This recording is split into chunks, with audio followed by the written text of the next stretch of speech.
Bismillahirrahmanirrahim. Assalamualaikum warahmatullahi wabarakatuh. Salam sejiwa.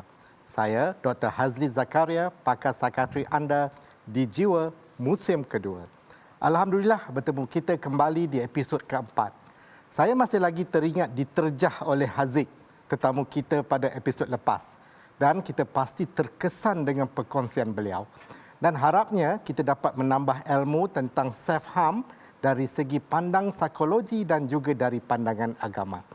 Episod kali ini, kita akan membincangkan tentang fobia. Fobia. Ramai yang fikir fobia ini perkara biasa, hanya dialami oleh mereka yang penakut, yang lemah semangat dan sering jadi bahan lawak jenaka, bukan satu penyakit. Adakah kita betul-betul memahami apa itu sebenarnya fobia? InsyaAllah dalam masa 30 minit ini, kita akan dapat belajar sesuatu yang baru apabila kita dengar sendiri pengalaman sebenarnya akan dikongsi oleh klien keempat saya di Jiwa. Bersama saya sekarang di studio, Nur Aliza Aziz berusia 27 tahun. Lebih selesa dipanggil Alis. Assalamualaikum Alis. Waalaikumsalam, Doktor. Sihat? Alhamdulillah sihat. Alis okey? Alhamdulillah, insyaAllah. Alhamdulillah. Okey, pasti di luar sana tertanya-tanya, Cik adik manis sebelah saya ini, apa fobianya? Kita lihat dulu VT ini.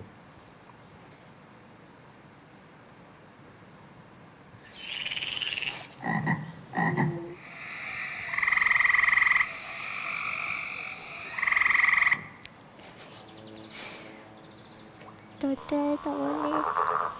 Alis okey? Okey. Okey, kalau Alis tak tahan, cakap tak tahan. Okey, saya ada ni. Kalau tak tahan, cakap tak tahan. Okey. Apa yang Alis takutkan ataupun yang fobia Alis terhadap katak?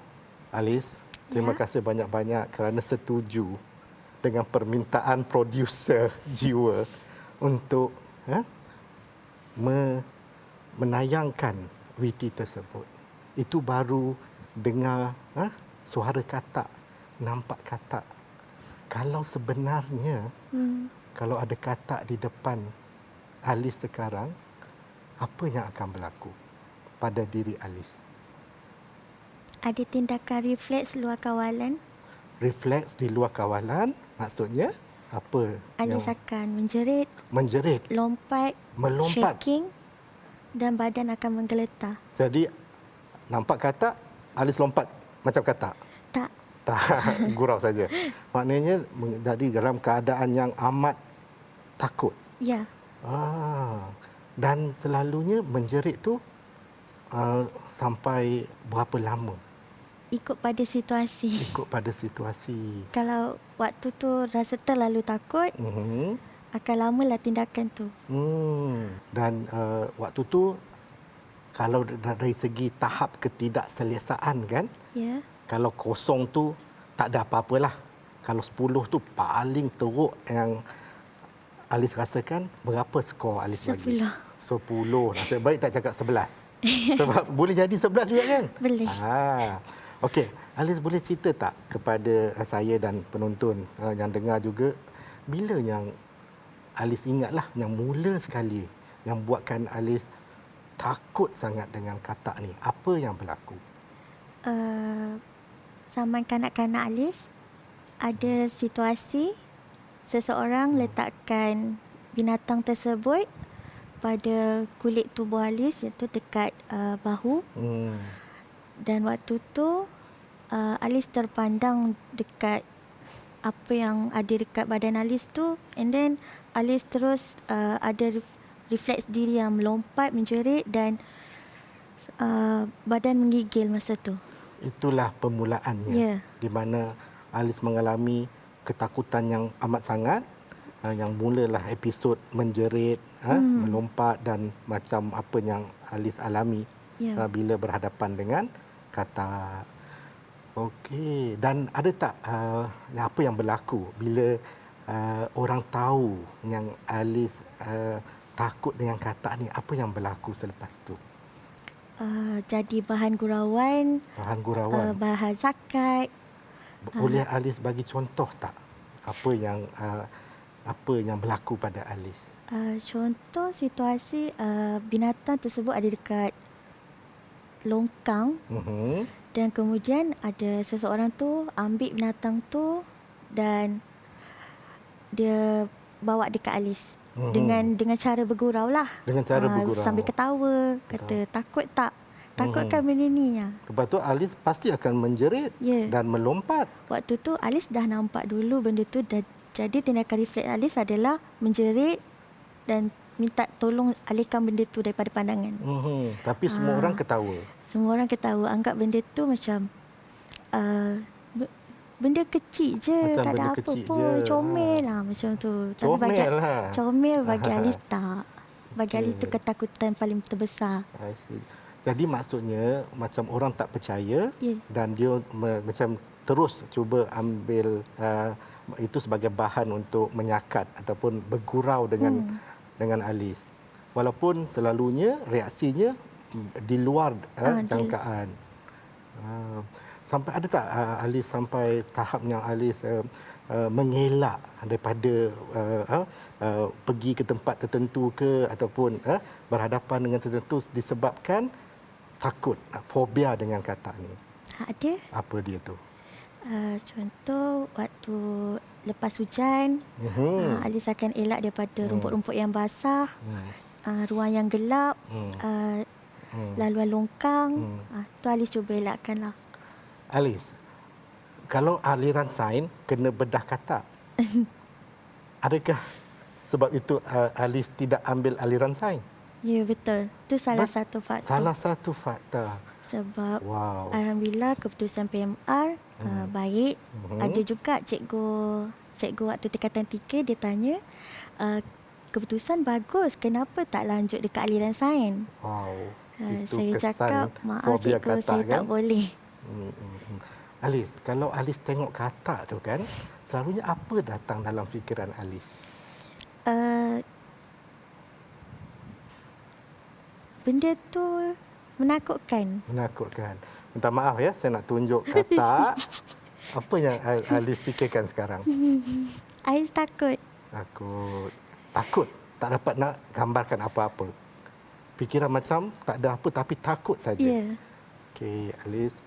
Terima kasih kerana Alis begitu memberi kerjasama. Kita berhenti seketika. Ya, kita sambung selepas ini. Berbicara tentang fobia katak. Jiwa berehat seketika.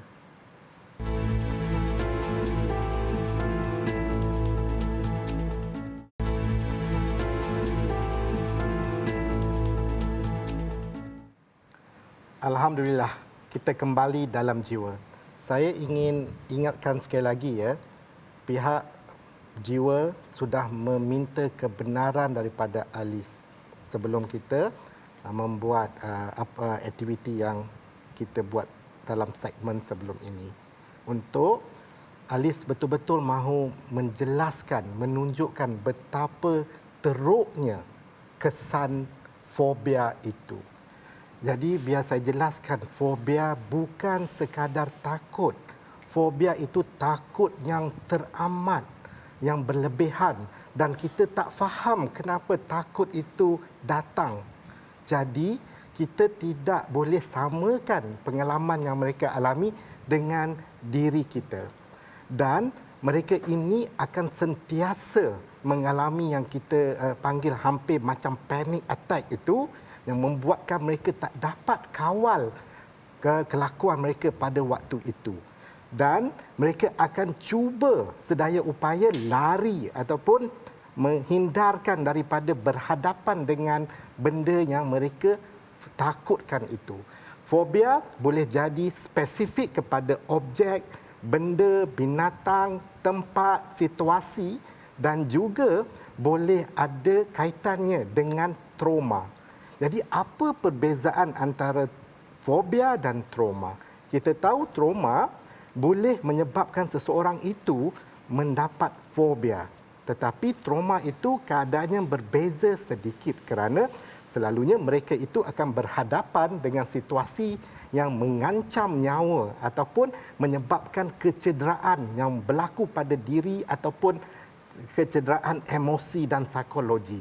Dan mereka akan teringat tentang event itu yang menyebabkan mereka cuba tidak mengingati tetapi tidak ada triggernya sebagaimana fobia. Fobia ada sesuatu yang mereka hadapi, trauma, selalunya ingatan ataupun sesuatu yang mengkaitkan dengan apa yang telah berlaku sebelum ini. Tapi kedua-duanya amat menyakitkan. Itu yang kita perlu ambil tahu dan jangan lagi menggunakan fobia ini sebagai bahan lawak jenaka. Dan betapa takutnya selepas ni saya dah tak nak sebut kata. Ini terakhir ya. Alice saya sebut kata sebab Alice sendiri tak mampu untuk nak menyebut perkataan itu. Sentiasa gunakan binatang itu. Betul ke Alice? Betul. Apa yang buatkan kalau Alice sebut, apa yang akan jadi pada Alice? Dia akan ada bayangan dekat dalam fikiran. Dan benda tu rasa macam boleh buat fikiran Alice jadi kacau.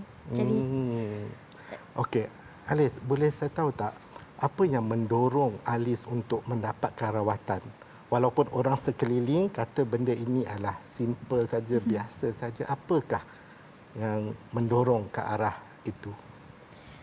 Sebab pada Alice, fobia yang berlaku dalam hidup Alice tu mengganggu hari-hari Alice, mengganggu fikiran. Jadi Alice nak yang terbaik untuk diri Alice, cuba nak ubat, cuba nak yang terbaik. Alice tak nak rasa ketakutan tu buat mengganggu hari Alice. Hidup Alice ya. Alice, fobia yang Alice alami itu sampai membuatkan Alice mengalami episod kemurungan. Itu salah satu faktor juga. Salah faktor membuatkan Alice mendapatkan pertolongan. Ya, betul. Jadi selepas Alice mendapatkan bantuan rawatan, apa yang Alice dapat perubahan yang berlaku pada diri Alice? Salah satunya tips untuk mindset, jaga mindset Alice. Fikirkan perkara fobia tu tak membahayakan Alice. Cuma perasaan takut yang mendahului fobia tu, Alice kena cuba kawal. Walaupun tak nampak, walaupun nampak, the first thing kena mindset Alice. Alice, apa yang Alice buat itu memang satu yang saya anggap satu yang amat berani. Walaupun orang kata benda biasa, Alice dapatkan rawatan. Dan bagi saya sekarang ini, pada tahap ini, Alice masih lagi boleh dibantu. Sebab rawatannya bukan sekadar makan ubat dan kita kena melalui rawatan dari segi psikoterapi. Alice ada sudah memulakan rawatan psikoterapi itu? Dalam proses. Dalam proses, ya, betul. Kerana apa?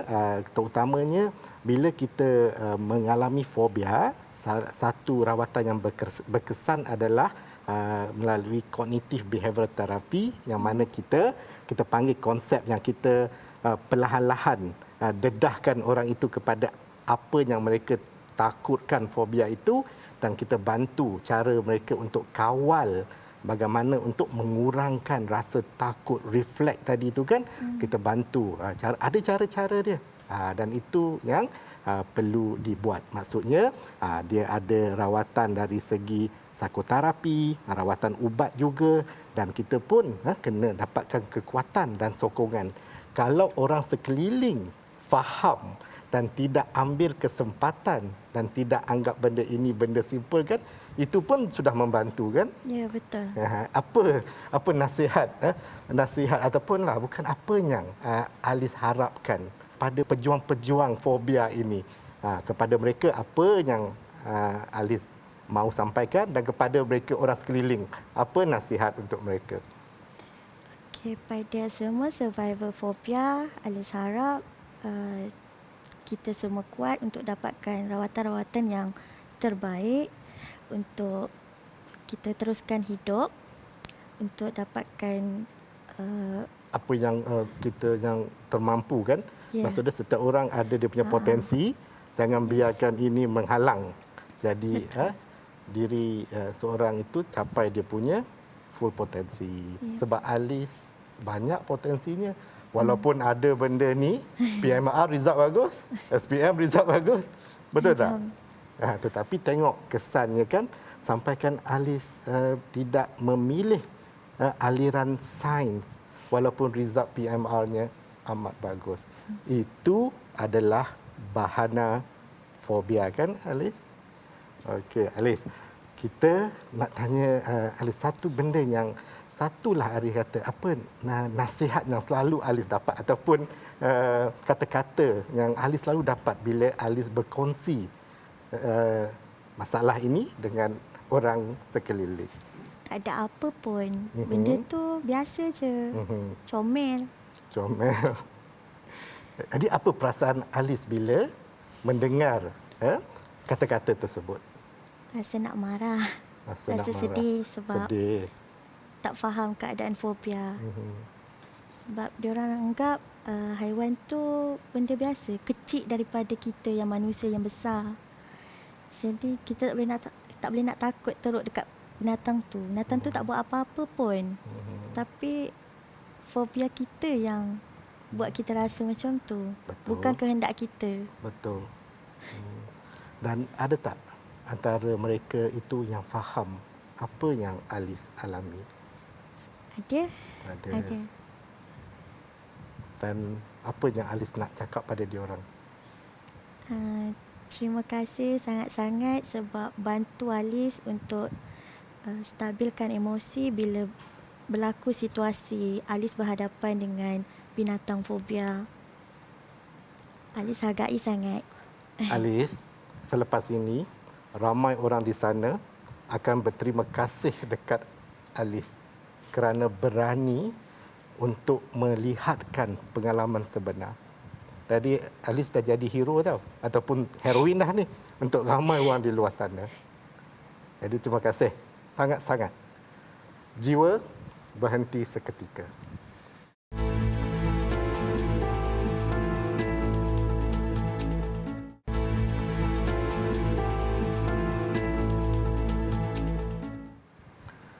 Kita kembali lagi di Jiwa. Fobia bukan takut biasa. Alice tahu tadi kan Alice kata kawan-kawan tahu Alice fobia. Ada tak walaupun dia orang tahu, dia orang masih mengusik, masih lakukan prank? Ada tak macam tu? Ada. Apa yang berlaku tu? Contohnya diorang hantar gambar, hantar video, share video, take nama media sosial Alice dekat dalam posting berkaitan dengan binatang tu. Kesannya pada Alice? Alice akan takut, rasa shaking and apa yang ada pada Alice masa tu akan tercampak. Contoh handphone lah. Tercampak? Dan lepas tu apa lagi berlaku? Dan akan berlaku ada tak sampai Alice kena lari daripada tempat ya. itu? Ada juga. Oh. Jadi benda ini yang mereka tidak tahu kan? Ya. Lepas itu 1 hari dia ambil masa untuk Alice nak recover. Betul. Ada tak lebih daripada 1 hari pun ada? Ada juga. Ada. Sebab Dah tu nak jalankan kerja hari-hari lagi, harian lagi. Apa cabaran lain yang Alice alami dalam proses penyembuhan fobia ini? Cabarannya pada diri Alice sendiri juga sebab ada masa mindset tu terganggu dengan fikiran yang tiba-tiba muncul binatang tu, terrefresh balik memori-memori pengalaman masa kecil. Benda tu tiba-tiba. Dan di luar kawalan Alice. Dan menyukarkan untuk Alice melakukan kerja seharian. Alice, terakhir, apakah pesanan yang Alice mahu berikan kepada mereka agar tidak ambil mudah terhadap masalah ataupun penyakit fobia ini? Alis harap semua orang dekat luar sana dapat faham situasi penghidap-penghidap fobia. Tak kira fobia apa sekalipun. Sebab fobia ni boleh merosakkan emosi, kehidupan seharian seseorang. Jadi bila berlakunya situasi macam tu, seseorang tu mungkin akan jadi lagi teruk bila tak dibantu dengan cara yang baik. Walaupun nampak kecil, walaupun hanya untuk suka-suka, kesan yang berlaku pada Alice tu menyebabkan lagi sukar untuk Alice melupakan. Ya, betul. Dan tak kuat untuk nak menghadapi benda itu. Jadi bukannya mudah, bukannya perkara biasa kan Alice? Susah sebab fobia ni bagi Alice sepanjang hayat Alice. Dan itulah yang kita kena bantu Alice. Ya. Ini masih dalam proses penyembuhan Alice ya. Dan terima kasih Alice datang walaupun belum sampai ke destinasi penyembuhan itu. Alice sudah ada kekuatan untuk membantu mereka yang lain. Terima kasih banyak-banyak Alice. Terima kasih doktor. Terima kasih atas perkongsian. Banyak yang kita pelajari dari pengalaman yang dikongsi. Ini adalah salah satu episod yang mendebarkan untuk saya sendiri. Fobia adalah satu kondisi di mana seseorang mengalami ketakutan yang berlebihan, tidak terkawal, diiringi oleh keinginan yang kuat untuk mengelak objek, orang, aktiviti atau situasi yang dialaminya.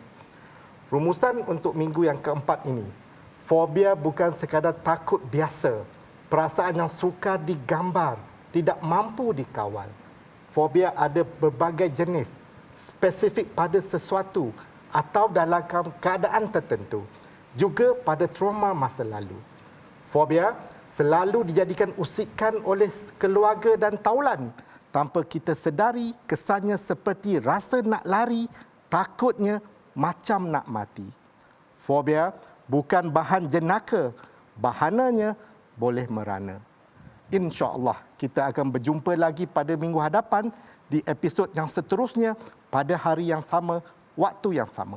Dan perbincangan kita akan teruskan di Clubhouse TV Al-Hijrah selepas ini. Terima kasih dari saya Dr. Hazli, pakar jiwa anda, pakar psikiatri di jiwa, si pendengar lara. Assalamualaikum warahmatullahi wabarakatuh.